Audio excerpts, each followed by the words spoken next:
Hatsan Avspor'un sunduğu kültür kervanı başlıyor.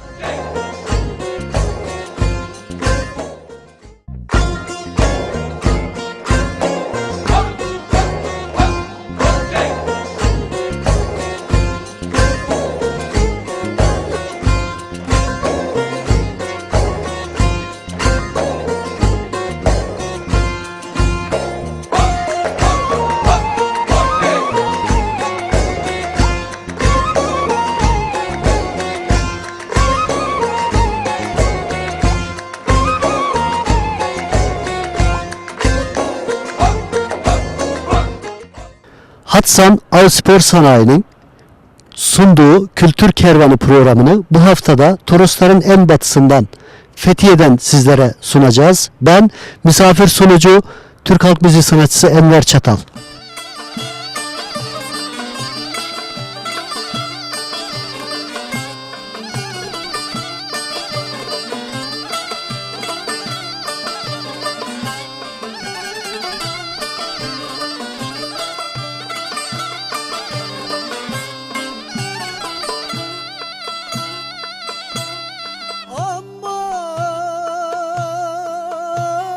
Yaslanaydım kabardıcım pürüne pürüne.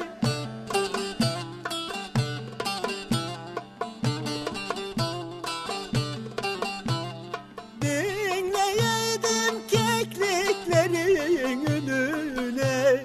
Am efem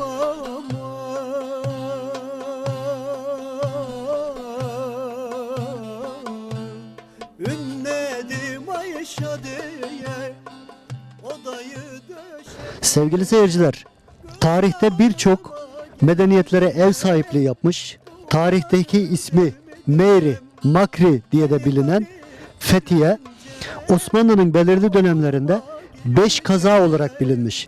Beş kazanın anlamı ise Fethiye'deki merkezi sistem, diğer merkezlerin yönetimi de komple Fethiye'de olduğu için 5 tane kadı idare ediyormuş Fethiye'yi. Bu nedenden dolayı Beşkaza olarak tarihte ismi kalmış. Burası Likya döneminde de bir ticari liman şehri. Buradan Antalya'ya kadar ticari Likya yolu vardır. Bu yolu Avrupa'dan gelen turistler her zaman yayan yürüyerek buradan Antalya'ya kadar aşarlar. Ve bu yol da Likya yolu olarak bilinir.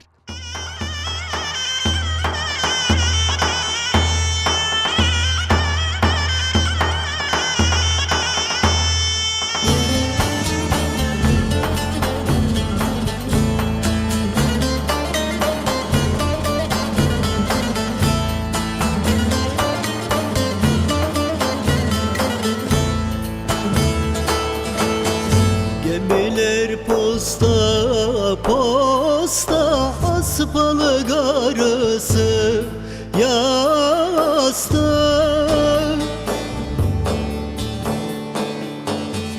Dervişanın Mustafa'sı Sakız'daki mahpusta Tosun Mehmet'im yaraladın kıydın Mehmet'im, ecelsiz ölen Mehmet'im, gençliğine doymayan Mehmet'im.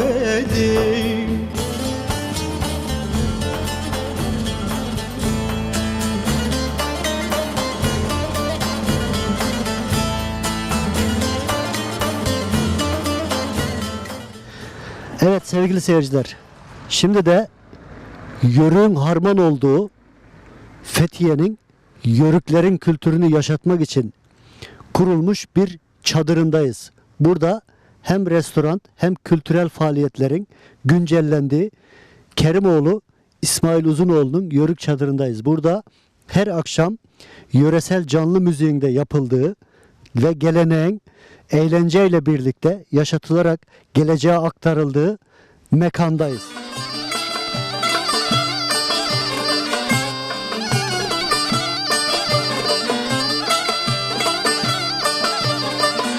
Evet sevgili seyirciler, öyle bir mekan düşünün ki yörüklük kültürünü doya doya sabah kahvaltıyla başlayıp akşam ızgara eşliğinde akşam yöre müzikleri eşliğinde eğlenceli bir şekilde akşam yemeğiyle tamamlamak için böyle güzel ve doğal bir mekan. Tamamen çadırdan, tamamen yörük kıl çadırından o keçi kokusu, teke kokusunun çadırdaki kıl dokumalara sindiği bir ortamda doya doya yörüklüğü yaşamanız ve buradaki atmosferi teneffüs etmeniz için böyle bir mekanı Fethiye'ye uğradığınız takdirde mutlaka ziyaret etmenizi tavsiye ediyoruz. Ziyaret etmenizde fayda var efendim. Evet sevgili seyirciler, şu anda müzemizin Kerimoğlu İsmail Uzunoğlu Müzesi'nin müdürü yanımızda. Müdürümüze bu müzenin oluşmasındaki aşamayı sormak için şöyle bir muhabbet ortamı yaratalım dedik. Burada bir efemiz de var tabii kucağımızda. Böyle bir yörük müzesinin bir de efesi olması lazım. İsmail Bey'in torunu. Evet müdürüm, nedir buradaki çalışma? Merhabalar, hoş geldiniz. Bu 25 yıllık bir çalışma. Atalarımızdan yıllarca kullandığı malzemeler, eşyalar işte ne yaşadıklarsa onları toplayıp burada sergilemeye çalıştık. Tabii bunda sahibi olan İsmail Bey, dayım olan İsmail Bey çok emeği var. Buna yani buna karşı bir sevgisi var, şeyi var yani bu işle ilgili. Özel ilgisi var. Özel ilgisi var. Yani yıllarca işte topladık. Önce küçük küçük derken bu hale getirdik bu müzeyi. Yani hiçbir başka bir yerden yardım almadan şimdi göreceksiniz. Gerçekten de atalarımızın yaşadığı birebir yani minyat şey olarak değil de yapma değil de gerçek eşyalar burada sergilemeye çalıştık. Evet sevgili seyirciler, buradaki malzemelerin içinde 500 yıllık olanı da var, 100 yıllık olanı da var. Buyurun efendim, hep beraber izleyelim.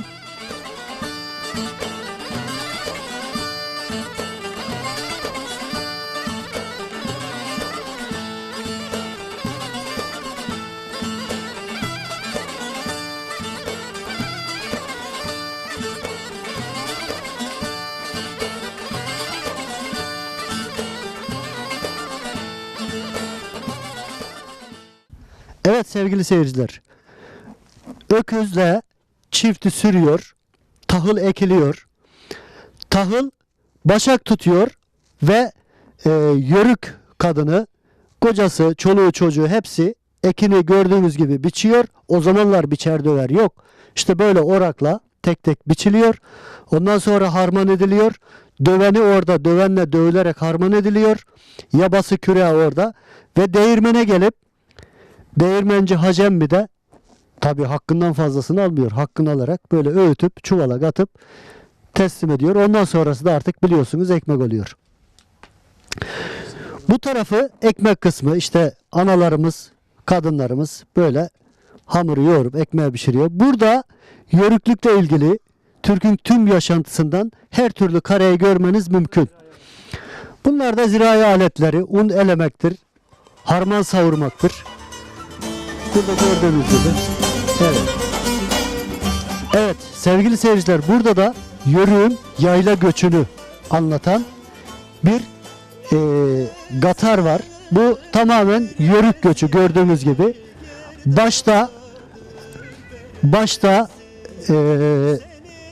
öncü atla gidiyor. Arkasından yörük göçü, işte deveyle yükü, arkasında böyle gelini, hatunu, ondan sonra hayvanları, davarı da böyle. Arkasında çobanı elinde gavalıyla. Böyle bir yörük göçünü anlatan müzenin içinde bir bölüm.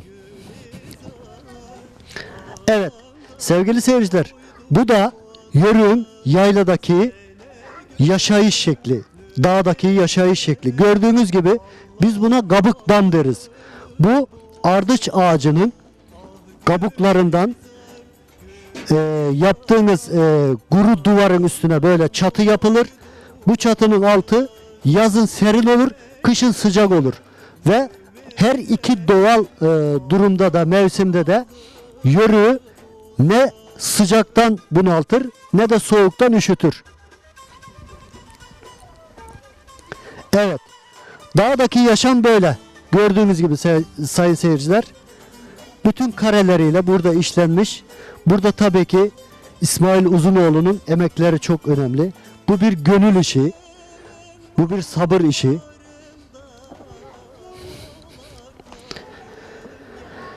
Efendim burada da belirli bir zamandan sonra, çağdan sonra teknik artık ilerliyor. Buna süt makinesi diyorlar. Bu sütün kaymağını bir ayrı, sütünü bir ayrı çıkarıyor. Buna makineden çekildikten sonra kaymak höşmerim yapmak için böyle tencereye konuyor. Bu tencerede kaynayıp höşmerim yapılıyor. Bu da höşmerimin yapılış şeklini anlatan bir kare. Evet sevgili seyirciler, burada bildiğiniz yayık, ayran yapmak için, tereyağı, yoğurdun tereyağını çıkarmak için yayık. İçeriye de baktığınız zaman keçe yapımında kullanılan koyun yünü, yapağı deriz biz. Bu yapağı böyle bir düzenekle, yay deriz biz. Bununla atılır, hayvan bağırsağından kiriş yapılır, atılır ve o ilmik ilmik bu yapığı inceler. Ondan sonra keçe yapılma şekli gördüğünüz gibi.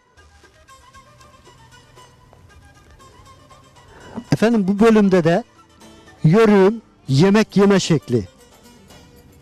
Bu biraz yerleşik bir durum. Artık bu dağdaki bizim alacık dediğimiz çadırın haricinde evdeki toprak dam dediğimiz ev şekli bu. Bu da yörüğün çocuk besleme şekli efendim. Eskiden öyle garyola, yatak vesaire yok. Bu beşik. Yörük neredeyse davarıyla, beşiği de devamlı hayvanın sırtında bebesi varsa bu beşiğe bebek belenir. Bu beşiğin altında silbinç vardır. Bebeğin dışkı malzemesinin toplandığı silbinç deriz biz. Ve çok bugünkü teknikle modernize edemeyeceğiniz o günkü doğal şartlardan elde edilmiş beşik. Her şey düşünülmüş. Bebeğin asla altı ıslanmaz bu beşikte. Hiç asla bebek altı ıslanıp rahatsız olmaz ve pişik olmaz. Öyle tekniği vardır beşiğin içinde. Efendim yörük yavaş yavaş modernize olmaya başlamış. Böyle dikiş makineleri belirli bir tarihten sonra hayatımıza girmiş.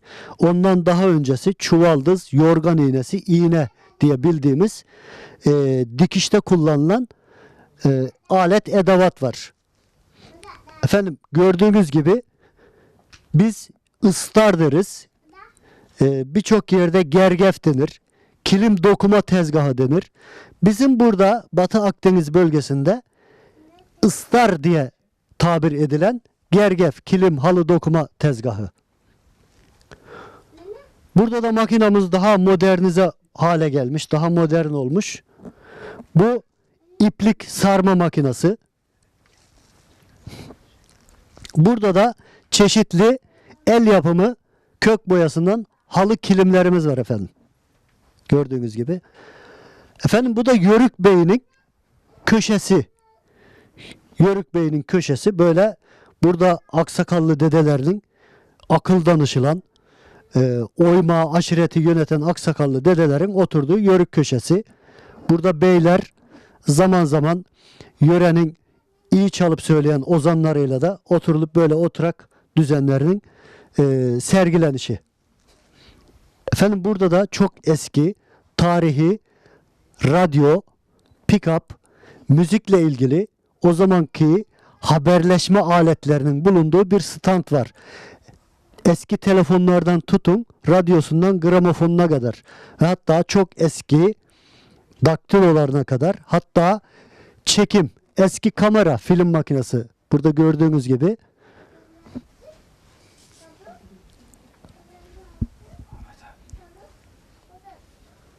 Sevgili seyirciler, tarihimiz boyunca demirciliğin vazgeçilmez bir sanat olduğu, galaycılığın da o demirin paslanmasında çok önemli bir yer tuttuğu bir meslek, galaycı. Böyle gördüğünüz gibi o zamanlar körük böyle bu kömürü üflüyor çevirdikçe, kömür oradan alevleniyor ve kaplar böylece galaylanıyor. İşte sinidir, tenceredir, çanak, çömlektir. Burada da biz tara deriz. Birçok yerde pala denir. tara, nacak, balta, saban demiri. Buna biz saban demiri deriz. Bu sabanın demiri çifti sürdükçe, daşa geldikçe kütelir.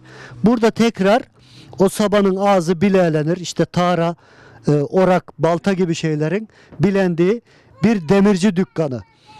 Bütün mühimmatıyla, bütün muhteviyatıyla burada sergilenmiş. Sevgili İsmail abimizin emeklerine sağlık. Bu enerjisi hiç bitmesin ki kültürümüzü böyle yaşatarak geleceğe aktarsın sürekli inşallah. Efendim burada da semercilik mesleği. Eskiden taşımacılıkta kullanılan bildiğimiz at, eşek, katır için semer yapılan bir stand. Böyle gördüğünüz gibi bir köşe. Burada da çan ve kesici aletlerin, kılıcın, hançerin, gamanın yapıldığı bir demirci köşesi efendim. Bu da o zamanki demirci mesleğiyle, demircilik mesleğiyle uğraşan bir demirci sanatkarın köşesi. Evet sevgili seyirciler, bu müzeyi bizim anlatmakla sizlere kafanızdaki şeklin tam alması mümkün değil. Ben sizlere bu müzeyi ziyaret etmenizi tavsiye ediyorum. Eğer Yörükler nasıl yaşamış, Yörüklük geleneği nedir, bunun aletiyle, edevatıyla bilmek istiyorsanız Fethiye Çalış plajında Kerimoğlu İsmail Müzesi'ni mutlaka ziyaret edin efendim.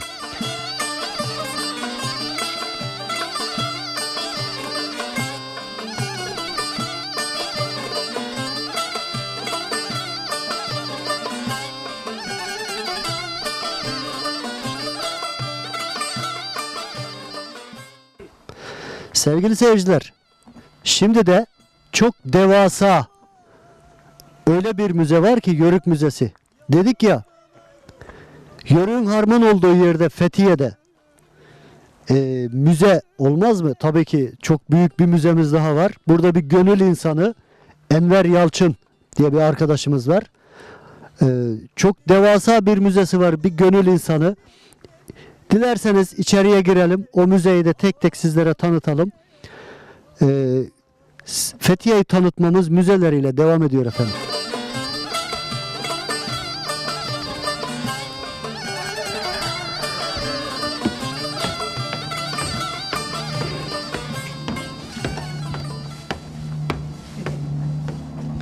Evet sevgili seyirciler.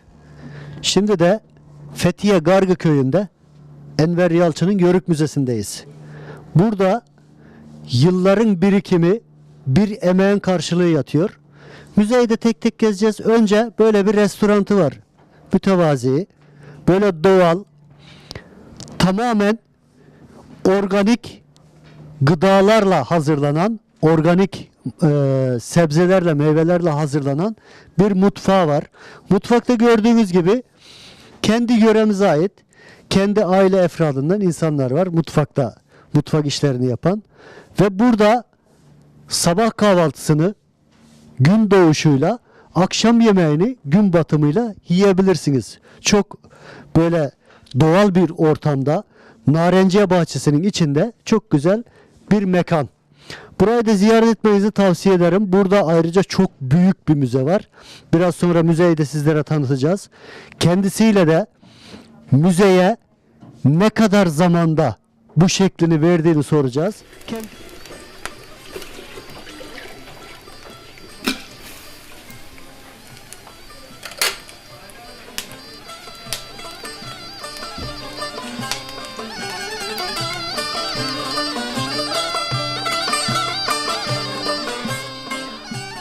Sevgili seyirciler, ülkenin tüm tanıdık simalarının, hatta yurt dışından bile birçok tanınmış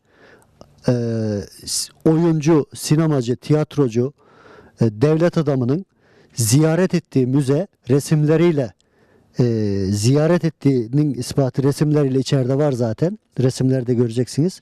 Resimleriyle ziyaret ettiği müze çok büyük.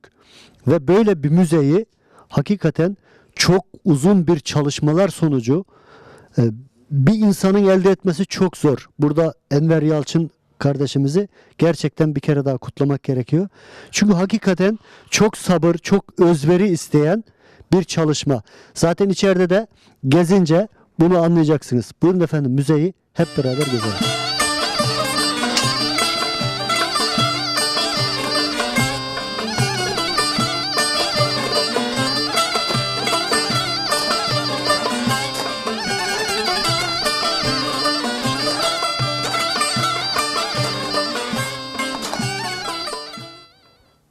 Sevgili seyirciler, toplumu oluşturan ailedir.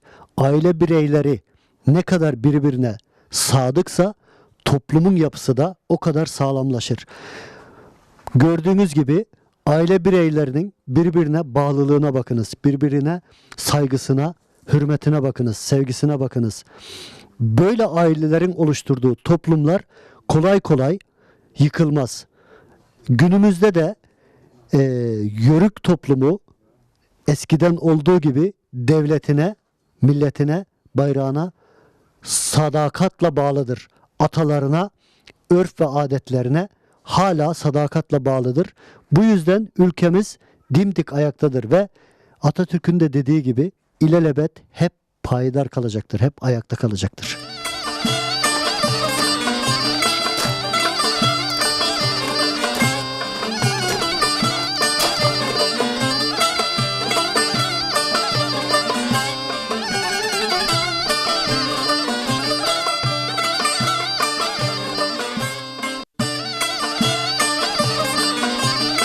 Sevgili seyirciler, bu gezmiş olduğumuz müzenin oluşmasında, planlanmasında, her şeyinde tamamen bireysel, kendi emekleri olan müzenin sahibi sevgili Enver Yalçın'la beraberiz.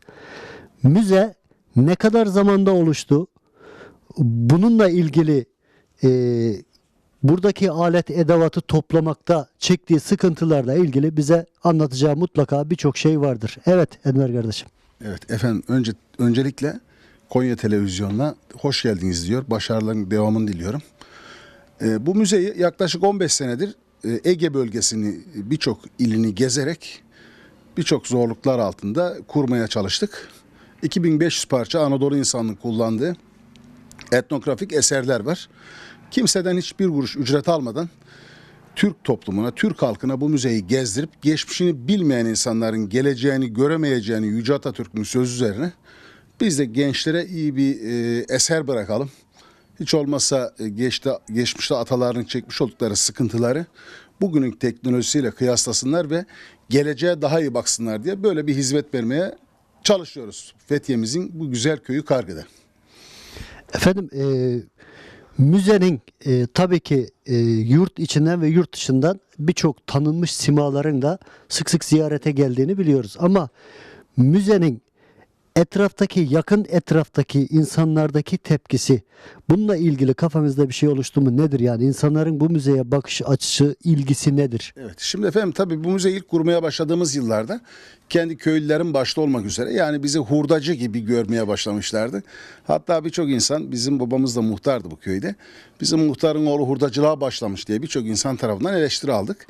Ama sadece geçen yıl 80 bin, bu sene 100 bin kişi ağırlayınca köyümüzdeki bu dışarıdan gelen insanların trafiği de insanlar tarafından görünce ne kadar yanlış yaptığını hatırladık köylülerimizde. Başta Fethiye halkı da olmak üzere.